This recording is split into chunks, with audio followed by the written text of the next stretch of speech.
The best wide receiver in each round of your fantasy football draft is really going to depend on how much upside that particular wide receiver has. We are always shooting for upside in fantasy football, and that is why we are going through the best wide receivers in each round of your fantasy football draft. And we're focusing on redraft leagues today. But first, I need to announce the winner of this week's FFN Hat Award. The winner for this week is PO8690. Their hottest take was Tyjae Spears will be the Titans running back one by week 3. So PO8690, email me at footballfanalystnetwork@gmail.com and I will send you your free hat. But I'm still giving away one free hat per week to someone who goes down there, drops a like on the video, is subscribed to the channel, and gives me their favorite sleeper wide receiver in fantasy football drafts this year. So go down there, drop a like on the video, subscribe to the channel, and give me your favorite sleeper wide receiver this year. And also, guys, if you want to join the best and most emerging fantasy football Discord that is including tons of fantasy experts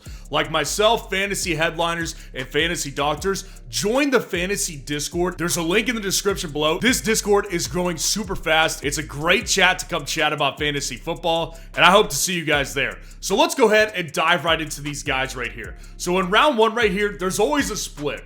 The room is usually split between Tyreek Hill and CeeDee Lamb.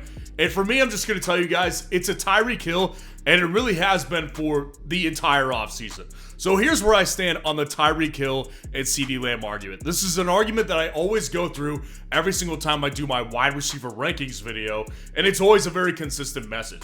The reason I prefer Tyreek Hill one spot over CeeDee Lamb, and it's a clear preference for me, is because we know with Tyreek Hill that he has a wide receiver 2 with Jalen Waddle, who is very viable, one of the best wide receiver 2s in the game, and also has big play upside. Now, the problem with Dallas is they do not have a wide receiver 2 that is actually viable. Their best option right now looks like it's Brandon Cooks. I'm taking Jake Ferguson out of the equation because I'm looking for a wide receiver with legitimate big play upside that defenses can't take their eye off of. Now, on the surface level, a lack of a wide receiver 2 with no competition sounds good for a wide receiver, right? I actually think that when you're at these guys' level, Tyreek Hill and CeeDee Lamb, 2 of the best wide receivers in the game, it's actually not a good thing. Because think about it from a defense's perspective, and this is why defense is so important on this channel. From a defense's perspective, if I'm playing the Dallas Cowboys and I'm a defensive coordinator, my number one goal is to make sure I absolutely thwart any kind of plan that Dallas has for CeeDee Lamb to have a big game. I want to make sure I take him out of the game as much as possible, whether that means throwing double coverage at him every play or even triple coverage at him, because I know that Dallas doesn't have a viable number 2. Now, when you're playing Miami and you have all the weapons that they have, Jalen Waddle, obviously on the other side of him, and not even just Jalen Waddle. We're talking about guys like Raheem Mostert and Devon Achane as well. You can't always throw double coverage and triple coverage on Tyreek Hill because you'll get burned by one of those other guys. So I just think, in my opinion, that Tyreek Hill, for this very reason, will see more big explosion games than CeeDee Lamb will. CeeDee Lamb's still going to see explosion games. Make no mistake about it. But I just think Tyreek Hill is going to have a couple more, and that's what will separate the two. And that's why I think Tyreek Hill has the most upside in the first round. Now, round 2 here, there's also some pretty decent options in this range. We're looking at Chris Olave, Garrett Wilson, Myron Harrison Jr. My preferred guy is Garrett Wilson, and he's really hugging right up there in the first round. We're talking about 12-team leagues right here, and Garrett Wilson's picked 13 in an ESPN format. So with Garrett Wilson, I think we're all on the same page, which is that please, Aaron Rodgers, just stay healthy. I think we all can just agree, as long as Rodgers is actually healthy for an entire full season, Garrett Wilson is a top 10 wide receiver in fantasy football with the upside of being a top 5, possibly even top 3 wide receiver. Because we know that the targets are going to be there for Garrett Wilson. They've targeted the you-know-what out of him the first 2 years of his career, and that was with a collection of garbage at quarterback. So now when you have a stable Aaron Rodgers, who even though he probably will not be the MVP level Aaron Rodgers we just saw a couple years ago, coming off an Achilles tear at age 40, he will still be much, much better than anything Garrett Wilson has had in his first 2 years in the NFL. So when I look at him, and my second favorite guy, Marvin Harrison Jr., my highest rated wide receiver rookie heading into his rookie year, no doubt about it. But Marvin Harrison Jr., we haven't seen it yet from him. And I don't know how high that upside is in Arizona's offense. I think it's pretty high, but I know it's high with Garrett Wilson, and that's why I prefer him in the second round. Now, dropping down to round 3. When I'm looking at round 3, there's, again, some guys that I really, really like in this range. I'm talking about guys like Michael Pittman Jr., Mike Evans is pretty good, Stephon Diggs, not a bad pick, Drake London in this range I like, and Nico Collins as well. The guy I actually like is sitting there at the back, and it's Nico Collins. Nico Collins, I absolutely love his price on ESPN right now. So when I look at Nico Collins is in a peculiar situation that is very comparable to, I think, now with DJ Moore. So I have been kind of on this all offseason. I have always preferred Nico Collins as that wide receiver 1 heading into 2024 with the Houston Texans and with CJ Stroud. Now, obviously, earlier in the offseason, we got the Stephon Diggs trade over. Now he's a Houston Texan. And I think a lot of people got scared off by that. But then Nico Collins signs a big extension with the Houston Texans where they give him $50 million guaranteed. And all of a sudden, people started getting back onto him. And then everybody remembered Tank Dell was there. And Tank Dell has actively been praised by CJ Stroud as being their best guy. Now, I think all of that is viable, right? Stephon Diggs obviously has the track record over a longer career, and Tank Dell gets all the praise from the quarterback who's throwing the ball. Nico Collins just had a breakout season 3 years into his NFL career. So what's really the separator here for me when it comes to Nico Collins? It's always follow the money. The NFL is a business, and you do not sign somebody to $50 million guaranteed and have them sit on the bench or be your second or third wide receiver on the team. That just doesn't happen in the NFL. They do not put a $50 million whale just on the sidelines or as their second or third best wide receiver with 80 or 70 targets. That will not happen with Nico Collins. He will lead this team in targets, and he's also the biggest big play threat that they have. So I think that Nico Collins on a top 5 offense, top 10 at the very least, with CJ Stroud, that will be pass first, with a second-year quarterback coming off one of the best rookie seasons ever, I don't see how Nico Collins is not the highest upside guy in this range. And I really like Michael Pittman Jr. as well.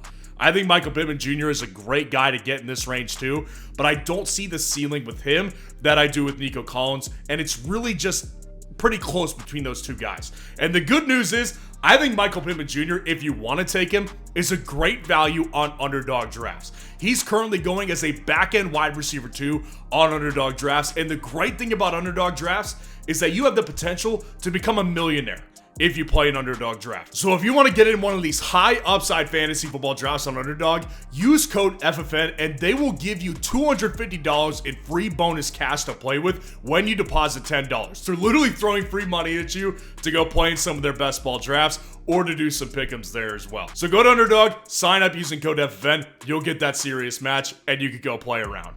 So round 4 right here, there's, again, good guys in this range. The good thing about ESPN and traditional redraft leagues, you're typically dealing with a 2 wide receiver format, which is different than an underdog league. So wide receivers are going to make it a little bit later than on Underdog. DJ Moore is the guy that I prefer here, and I'm telling you right now, it's very, very close between him and Brandon Ayuk.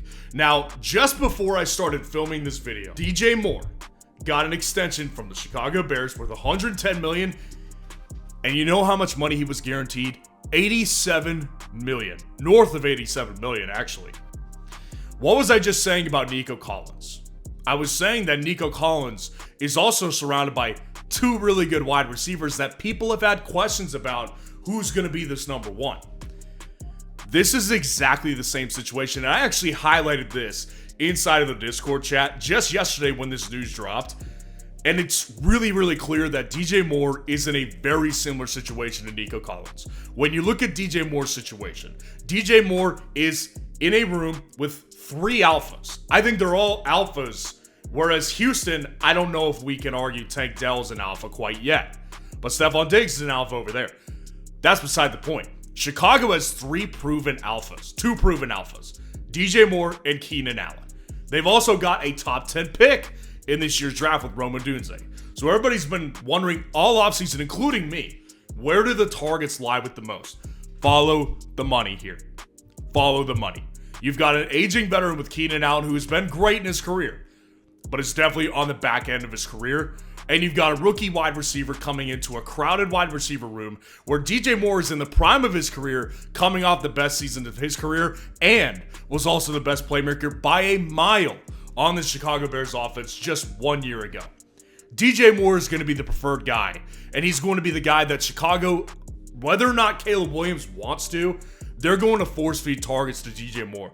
And I just don't know how we can sit back and say, coming off this extension, coming off what he did last year, he won't be their number one target in 2024. And that's why I like him over someone like Brandon Ayuk, who I think is pretty high upside as well.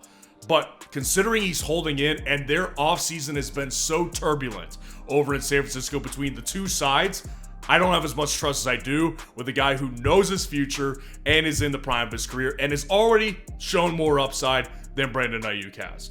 Now, in round 5 right here, I just got done talking about Tank Dell, and it's ironic because I love Tank Dell in the 5th round of your draft, especially if you don't get Nico Collins in the 3rd round. Tank Dell is just a guy that I love in the 5th round. Now, I also like Zay Flowers here, and I want to compare the two of these guys right now. So when you look at them and what they did last year, so Zay Flowers was clearly the wide receiver 1 in Baltimore. If you take out Mark Andrews, that's not what I'm really trying to compare it to. Wide receivers exclusively, Zay Flowers was the number 1 in Baltimore. Now with Tank Dell, obviously Nico Collins was there, but here's the difference in why I choose Tank Dell over Zay Flowers this year. So when we're looking at Zay Flowers, I have no doubt again that he will be the number 1 wide receiver for Baltimore.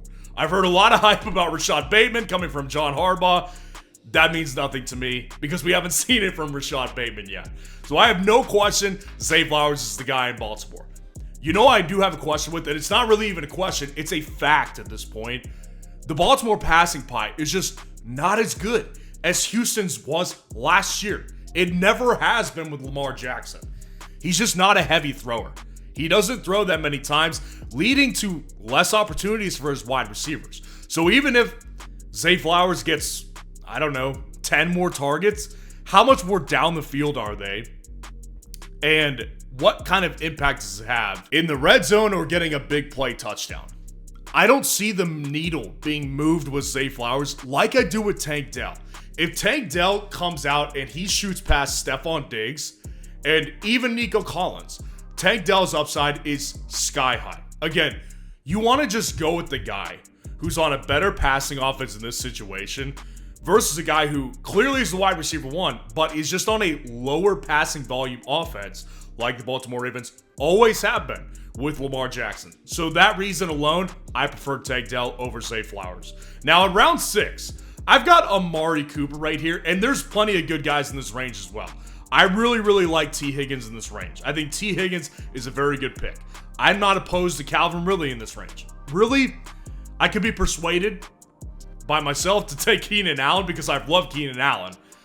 Amari Cooper really doesn't make sense to me personally. Why every year it kind of feels like he's just a value. It's similar to the David Montgomery thing for me, where it's like, are we just bored with Amari Cooper? Do we just kind of naturally feel like he's not a big play guy? Amari Cooper last year was essential in fantasy football championship teams. He obviously had that big explosion week in week 16 and had a really good back half of the season ultimately, and that was all without Deshaun Watson. Well, with Deshaun Watson, he was also his number 1 wide receiver that he was developing chemistry with as well. Now, what have they done this offseason to the wide receiver room? Well, they added Jerry Jeudy, and they actually signed him to a deal that's not terrible for what Jerry Jeudy has done this in his NFL career. How many of us are really scared of Jerry Jeudy? If you're scared, I'll tell you don't need to be. Jerry Jeudy has done nothing close to what Amari Cooper has done. That's really why I don't have any fears that Amari Cooper is all of a sudden going to get supplanted as the wide receiver 1 in Cleveland. And just looking at what Amari Cooper did on a per game basis and just for the entire year in 2023, there's really no signs that are pointing to this player just not being as good. So Amari Cooper to me, in the 6th round of an ESPN draft, if you're getting him as your 3rd wide receiver, This is a smash pick to make right here. Now, moving on to round 7, and I want to make this very clear before I tell you who it is. I don't want to draft a wide receiver in this round. My draft strategy will not be taking a wide receiver in the 7th round. And the reason why is because there's really only one guy I like, and I have a big problem with drafting him that I'll get into. So the guy I have to take right now at the time of this record is Terry McLaurin. I'm not going to even spend time wasting y'all's time acting like I'm into Terry McLaurin. I'm not. I've never been a big Terry McLaurin guy.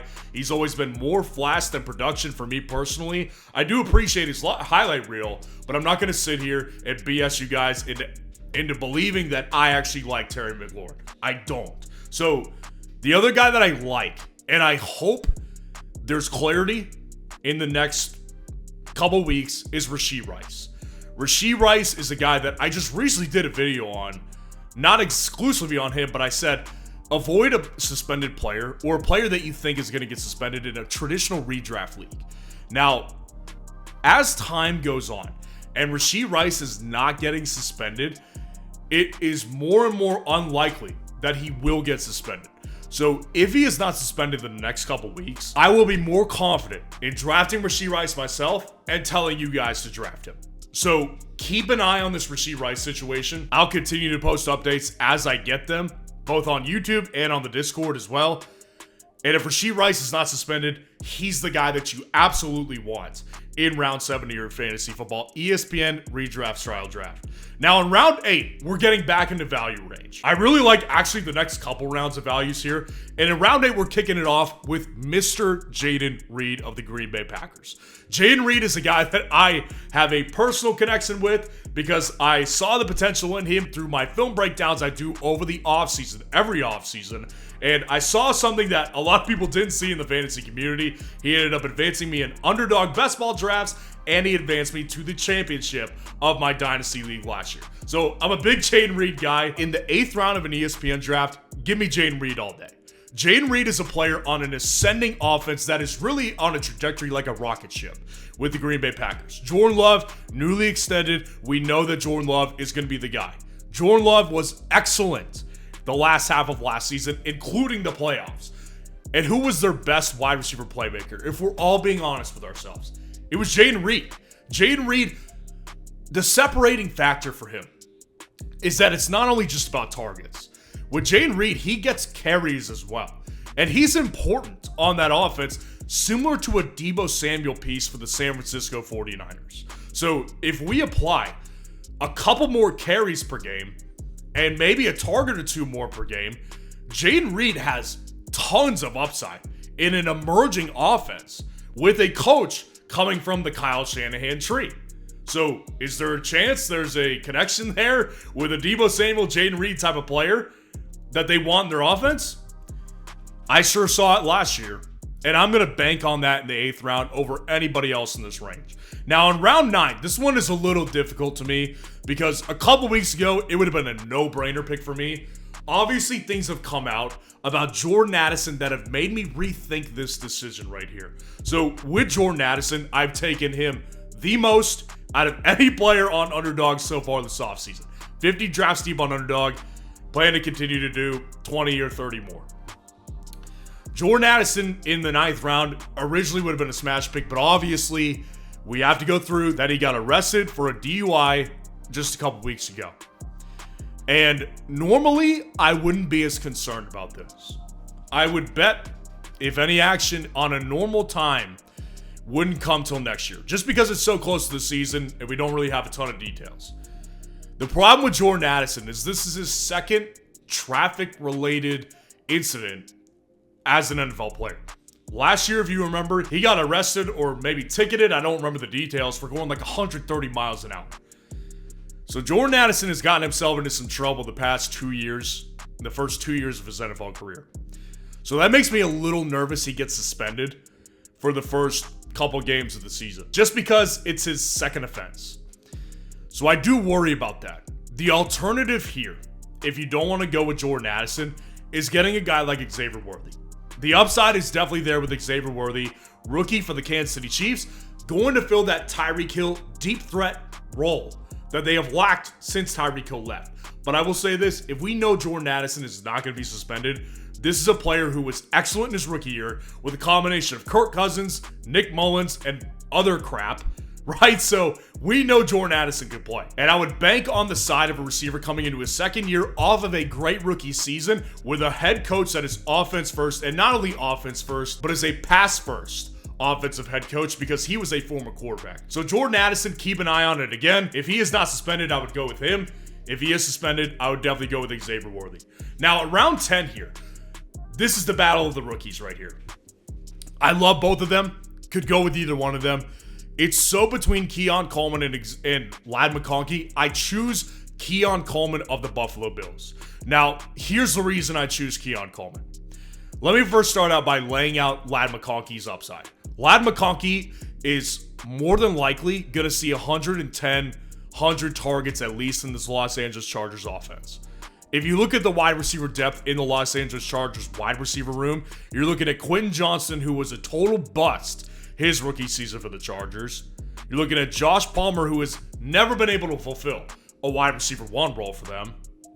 And then just a bunch of names, some journeymen in there like DJ Chark. Ladd McConkey is the most pro-ready guy that they could have gotten in their range in the second round. Excellent route runner, going to fit that Keenan Allen role, which Justin Herbert loved with all those years with the Chargers. So Ladd McConkey has tons of upside just from a target and a PPR perspective.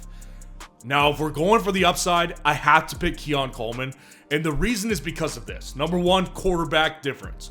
Quarterback with Josh Allen, just an upgrade over Justin Herbert. Number two, very similar situation with the wide receiver room.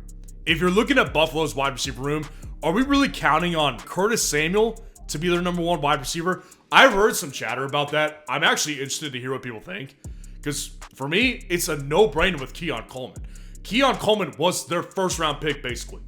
Right at the top of the second round, they picked him first and they traded back because they knew they could get him. And Keon Coleman is a big play threat. He's not the most pro-ready guy that they could have gotten, but Keon Coleman, if everything hits just on upside and in this late, I would just rather take the shot on the big play upside with Keon than I would with someone who's a little more safe, but probably doesn't have the upside of Ladd McConkey. Now, in round 11 right here, Brian Thomas Jr. is the rookie that I want to go with as well. And I'm not going to, again, similar to Terry McLaurin, I'm not going to act like I have a ton of confidence in making this pick and I have a ton of excitement for making this pick. It's really just because when I look at other guys in his range, when I'm looking at guys like Mike Williams, who's the only wide receiver in his range right there, it just doesn't, Mike Williams doesn't excite me at all. Allen Lazard is probably going to fill that role that they want Mike Williams to potentially play. So Brian Thomas Jr. being a first round pick for the Jacksonville Jaguars with Trevor Lawrence, who's hot and cold, but definitely has a deep arm, I would just rather take the shot on Brian Thomas Jr. And I'll just end it there because, like I said, not super excited about that one. Now, I'm going to just go through one guy in rounds 12 to 16 because, again, similar to the running backs video I made just a week ago, there's just less players that I really like to take a shot on in this range. When I'm looking at rounds 12 through 16, the guy who makes the most sense to me, when you add up the strategy you should be using at this range, is Xavier Legette of the Carolina Panthers. Rookie wide receiver out of South Carolina is, in my opinion, one of the highest upside guys in this range. And the other thing that I think is important to note is when you're drafting a wide receiver in this range, this is the range where you're going to be cutting guys if they don't work out for waiver wire guys within the first 2 to 3 weeks of your season. So if Xavier Legette doesn't work out in the first 2 to 3 weeks, no harm, no foul, you cut him easily. But if he does hit, this is a guy who can hit big. He's a big play threat, was absolutely ridiculous. Similar to a DK Metcalf type with South Carolina in his last year. And it's a player that desperately Bryce Young needs. Super badly, a big play threat is absolutely what he needs. So the chances that Xavier Legette are going to hit, I don't know if they're super high, but I do know if he does hit, the upside itself is really high. So let me know what you think of the video in the comments below. And if you want to see the best running back in every round of your draft, click on this video right here.